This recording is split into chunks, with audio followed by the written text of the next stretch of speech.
High friends, welcome to my channel.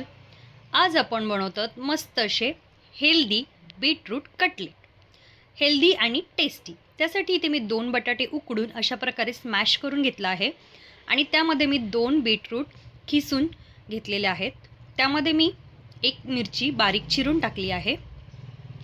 बारीक चिरून घेतलेला कांदा ऑप्शनल आहे। कोथिंबीर, कांद्याने छान क्रंचीनेसपणा येतो। त्यामध्ये चवीनुसार मीठ घालून घ्यायचं आहे। इथे आपण चाट मसाला घालतो आहे अर्धा चमचा। तुमच्याकडे जर आमचूर पावडर असेल ती सुद्धा तुम्ही घालू शकता। अर्धा चमचा मी इथे गरम मसाला घालते आहे आणि एकदम थोडीशी धनेजिरा पूड आणि मी वरून असे अख्खे धने घातले आहेत। त्यांनी खूप छान टेस्ट येते कटलेटला। इथे मी तांदळाचं पीठ वापरते आहे। तुमच्याकडे जर ब्रेड क्रम्स असतील तर तुम्ही ते वापरू शकता किंवा कॉर्नफ्लोअर सुद्धा यूज करू शकता। आता हे सर्व व्यवस्थित मी मिक्स करून घेते आणि मग त्याचे आपण कटलेट बनवायला सुरुवात करूयात। इथे छान मी मिक्स करून घेतलं आहे। आपण याचे आता कटलेट बनवूयात। मी इथे एका बाउलमध्ये अगदी थोडंसं बेसनचं पीठ घेतलं आहे। त्यामध्ये पाणी घालून आपण एक त्याचं छान बॅटर बनवून घेणार आहोत।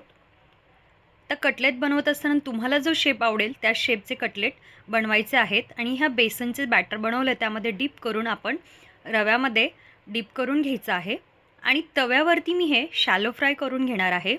तुम्हाला हवं असेल तर तुम्ही डीप फ्राय सुद्धा करू शकता, पण शॅलो फ्राय सुद्धा खूप टेस्टी लागतात आणि कमी तेलामध्ये होऊन जातात।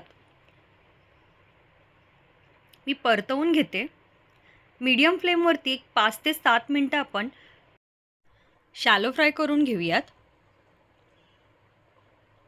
छान परतून पलटून दोन्ही साईडने व्यवस्थित आपण कटलेट शॅलो फ्राय करून घ्यायचे आहेत।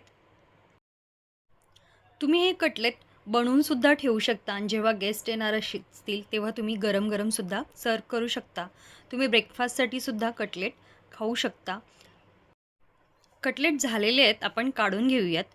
तुम्हाला ही माझी रेसिपी कशी वाटली नक्की कळवा। आवडली तर माझ्या चॅनलला सबस्क्राईब करा।